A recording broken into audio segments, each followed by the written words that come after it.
Kozhikode beach ആശുപത്രിയിൽ മരിച്ച നിലയിൽ കണ്ടെത്തിയ ആളെ തിരിച്ചറിഞ്ഞു. കൊടുവള്ളി സ്വദേശി ഷാഫിയാണ് മരിച്ചത്. നിരവധി കേസുകളിൽ പ്രതിയാണ് ഷാഫി.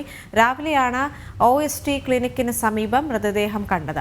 അമിതമായ ലഹരി ഉപയോഗമാണ് മരണകാരണമെന്ന് സൂചന. ദിസ്ന ചേരുന്നുണ്ട് വിവരങ്ങളുമായി. ദിസ്ന, ഇപ്പോൾ ഇയാളെ തിരിച്ചറിഞ്ഞിരിക്കുകയാണ്. മാത്രമല്ല, ഇയാൾ നിരവധി കേസുകളിൽ പ്രതിയാണ് എന്ന് അറിയാൻ സാധിക്കുന്നുണ്ട്. അമിതമായ ലഹരി ഉപയോഗമാണ് മരണകാരണമെന്ന് പറയുമ്പോൾ മറ്റെന്തെങ്കിലും വിവരം പോലീസ് പങ്കുവയ്ക്കുന്നുണ്ടോ? ഇന്ന് രാവിലെയാണ് ബീച്ച് ആശുപത്രി OST ക്ലിനിക്കിന് സമീപമാണ് ഇത്തരത്തിൽ ഒരു അജ്ഞാത മൃതദേഹം കണ്ടെത്തിയത്. തുടർന്ന് വെള്ളയിൽ പോലീസ് അവിടെ എത്തുകയും തുടർന്ന് നടത്തിയ പരിശോധനയിലാണ് കൊടുവള്ളി സ്വദേശിയാണ് മരിച്ചത് എന്ന് കണ്ടെത്തിയത്.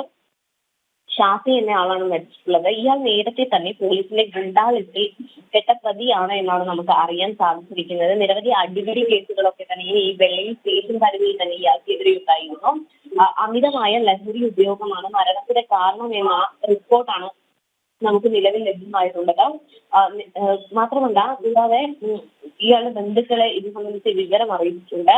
ബന്ധുക്കൾ എത്തിയതിനു ശേഷമായിരിക്കും തുടർ നടപടി ഉണ്ടാവുക എന്നൊരു വിവരമാണ് നിലവിൽ നമുക്ക് ലഭ്യമാവുന്നത്.